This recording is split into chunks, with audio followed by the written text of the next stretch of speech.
নমস্কার বন্ধুরা, আমি সোমা। আমার গোপালের হেসেল চ্যানেলে আপনাদের সবাইকে স্বাগত। আজকে দুর্দান্ত স্বাদের একটা নিরামিষ ইউনিক রেসিপি আপনাদের সাথে শেয়ার করব। একঘেয়ে রান্না খেতে খেতে যখন বিরক্ত লাগে না, তখন এই সব ইউনিক রান্নাগুলো করে দেখবেন, খেতে খুব ভালো লাগবে। তাই চলুন আর একটু সময় নষ্ট না করে রান্নাটা করে ফেলি।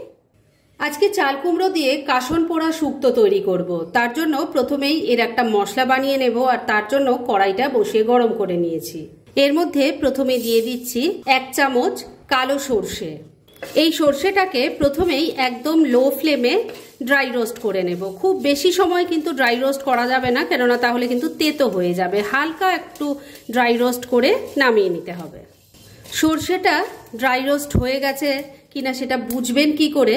দেখুন, সর্ষেগুলো ফুটতে শুরু করেছে, তার মানে কিন্তু এটা ভালো মতো ড্রাই রোস্ট হয়ে গেছে। গ্যাসটা বন্ধ করে দিলাম। এবার এটা নামিয়ে রাখছি। ঠান্ডা হলে হামানদিস্তায় গুঁড়ো করে নেব। আর এবার মূল রান্না শুরু করছি। সেজন্য কড়াইয়ে তেল গরম করে নিয়েছি। এর মধ্যে প্রথমেই একটু বড়ি ভেজে নিচ্ছি। বড়িগুলোকে লাল লাল করে ভেজে তুলে নামিয়ে রেখে দেব। সর্ষেটা ড্রাই রোস্ট হয়ে গেছে, বড়িগুলোও ভেজে তুলে রেখে দিয়েছি। এবার এই তেলের মধ্যে প্রথমে দিয়ে দিলাম অল্প নুন। এবার এর মধ্যে একটু উচ্ছে আমি গোল গোল করে কেটে রেখেছি, সেটা ভেজে নেব, তাই দিয়ে দিলাম। এবার উচ্ছের টুকরোগুলোকে মিডিয়াম ফ্লেমে রেখে ভালো করে ভাজা ভাজা করে নিচ্ছি। উচ্ছেগুলো ভেজে তুলে রেখে দিয়েছি। এবার যে তেল আছে তার মধ্যেই বাকি রান্না হয়ে যাবে। এর মধ্যে প্রথমেই দিয়ে দিচ্ছি অল্প একটু মেথি, দিয়ে দিলাম একটা তেজপাতা, একটা শুকনো লঙ্কা। এবার ফোড়নটা কয়েক সেকেন্ড একটু ভাজা ভাজা করে নিচ্ছি। ফোড়নটা ভাজা ভাজা হয়ে গেছে। এবার এর মধ্যে দিয়ে দিচ্ছি ঝিরিঝিরি করে কাটা চাল কুমড়ো। আমি এখানে একটা ছোট সাইজের চাল কুমড়ো নিয়েছিলাম, সেটাকেই কেটে নিয়েছি। এবার দিয়ে দিলাম স্বাদ মতো নুন। ভালো করে মিশিয়ে নিচ্ছি।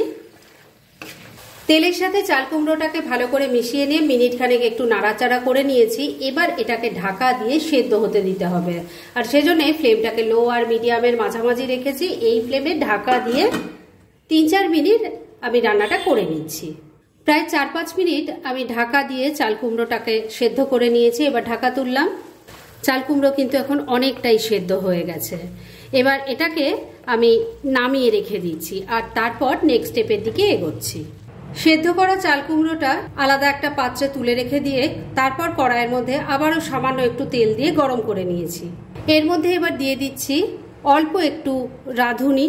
এবার এর মধ্যে দিয়ে দিচ্ছি 1 চামচ আদা বাটা। অল্প একটু নুন দিয়ে দিলাম, না হলে খুব ছিটবে। এবার তেলের সাথে এটাকে মিশিয়ে একটু ভাজা ভাজা করে নিচ্ছি। আদা বাটাটাকে তেলের সাথে মিশিয়ে একটু ভাজা ভাজা করে নিয়েছি। এবার ভেজে রাখা উচ্ছের টুকরোগুলো দিয়ে দিলাম, মিশিয়ে নিচ্ছি। ভেজে রাখা উচ্ছেগুলোকে আদা বাটার সাথে মিশিয়ে নিয়ে একটু কষিয়ে নিয়েছি। এবার সেদ্ধ করে রাখা চাল কুমড়োটা এর মধ্যে ঢেলে দিলাম, এটাকেও মিশিয়ে নিচ্ছি। বন্ধুরা, এই রান্নাটা একদম সিম্পল একটা রান্না, কিন্তু এই রান্নার স্বাদ পেলে কিন্তু আপনারা সেই মা ঠাকুমার আমলের যে রান্নার স্বাদ হতো সেটা আপনারা আবার একবার করে ফিল করতে পারবেন। তাই সবার কাছে রিকোয়েস্ট, রান্নাটা অবশ্যই একবার করুন।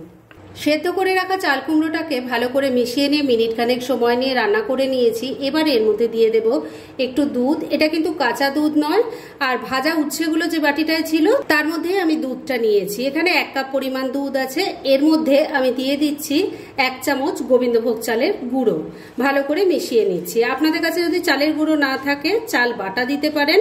দিয়ে দিলাম। এর সাথেই দিয়ে দিচ্ছি একটু কোরানো নারকোল। নারকোলটাকে ভালো করে মিশিয়ে নিচ্ছি। এবারে এর মধ্যে অল্প একটু জল দিয়ে দিলাম, অল্প একটু চিনি দিয়ে দিলাম। শুক্তোতে একটু মিষ্টি না দিলে স্বাদটা ঠিক খোলে না। এর সাথে দিয়ে দিলাম ভেজে রাখা বড়িগুলো, মিশিয়ে নিচ্ছি। সবকিছু ভালো করে মেশানো হয়ে গেছে। আর বন্ধুরা, আপনারা তো নিশ্চয়ই জানেনই শুক্তোতে কিন্তু কোনো রকম হলুদের গুঁড়োর ব্যবহার হয় না। এবার ফ্লেমটাকে লো আর মিডিয়ামের মাঝামাঝি রেখে ঢাকা দিয়ে 4-5 মিনিট আবারও রান্না করে নিচ্ছি। মিনিট 4 রান্নাটা হয়ে গেছে। এবার ঢাকা তুলে নিলাম।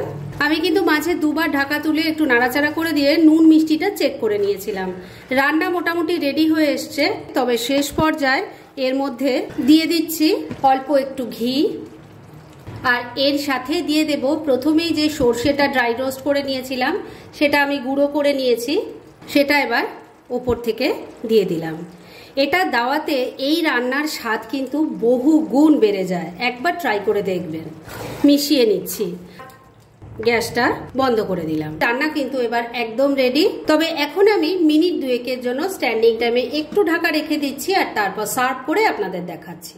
ফ্রেন্ডস, আজকে আমার এই কাসন পোড়া চাল কুমড়ো শুক্তো রেসিপি একদম রেডি হয়ে গেছে এবং আমি সার্ভ করে দিয়েছি। খুব ইজি রেসিপিটা, কিন্তু যেভাবে আমি তৈরি করেছি ঠিক সেইভাবে তৈরি করে গরম ভাতের সাথে খেয়ে দেখুন, খেতে অসাধারণ লাগবে। আর যদি কারোর মুখে অরুচি থাকে সেই অরুচি ভাবও কিন্তু কেটে যাবে, একবার ট্রাই করে দেখুন। আর এরকম ধরনের অনেক ভালো ভালো নিরামিষ রান্নার রেসিপি আপনারা গোপালের হেসেল সার্চ করলেই পেয়ে যাবেন, যার মধ্যে থেকে কিছু কিছু আমি সাজেস্টেড বক্সেও দিয়ে দেব, সেখান থেকেও আপনারা দেখে নিতে পারেন। তাই গোপালের হেসেল অবশ্যই ভিজিট করুন। আর আপনারা কেমন ধরনের রেসিপি চাইছেন সেটাও কিন্তু আমাকে জানাতে পারেন, আমি চেষ্টা করব সেই সব রেসিপিগুলো আপনাদের সাথে শেয়ার করার। আর আমার আজকের এই রেসিপি যদি আপনাদের ভালো লাগে আর ইউজফুল বলে মনে হয়, তাহলে যারা এখনো আমার চ্যানেলটাকে সাবস্ক্রাইব করেননি তারা প্লিজ সাবস্ক্রাইব করুন। তাহলে আজকের মতো এখানেই শেষ করছি। পরদিন আবার এরকমই কোনো ভালো রেসিপি নিয়ে চলে আসবো। আপনারা সবাই খুব ভালো থাকুন, সুস্থ থাকুন।